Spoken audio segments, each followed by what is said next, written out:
Bible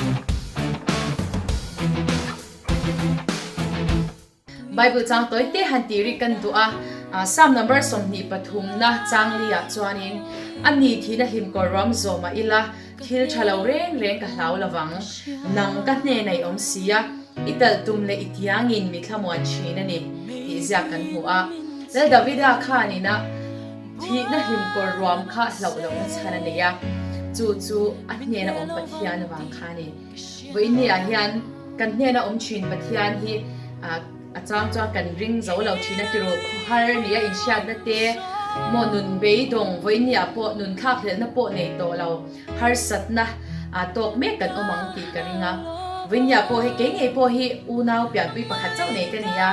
kanaw ha pum sang ni le song pasari khan pasal min nei sana pasal min nei san ti te phei cha mo ka chap chi na ni chu ka ngai ma chan chu unaw ti lut zia in che chawin karinga anu le pa din hina po kan shil ngam law unaw tin hina chuan kan share china ni khami share tur kan nei talo kha khwa ha har ni chu ma se khata khanin enge nya pathian hina in zom na mo len dun na pai tai ma kha kan mang na sa zwa la ni chu ta cha pathian hina len dun na lu thuk na kan an nei khanin ege khovel ina thlamuanna min pe theina ai na sa zo kha mo chu chuan min pe na sa ema ka unaw nu ka shil thina kha pathian kan shila o ama lo chu chan kan nei lawa chu ta chuanin ama tharau thiang him khan nge min lo awmpui la khan sa ani vo india hian chanchin chama thai zia ka khan kan hua bu som ni pariat chang som nya chuan ke chhungkua in khovel top khen point in ni na kom zelang ani atia vinya hian chhungkua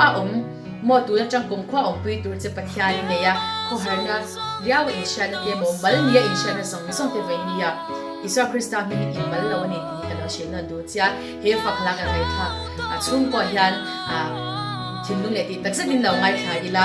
pathian ni na kan thimlung te ilan tharang o lalpan mal som rek jeu ra se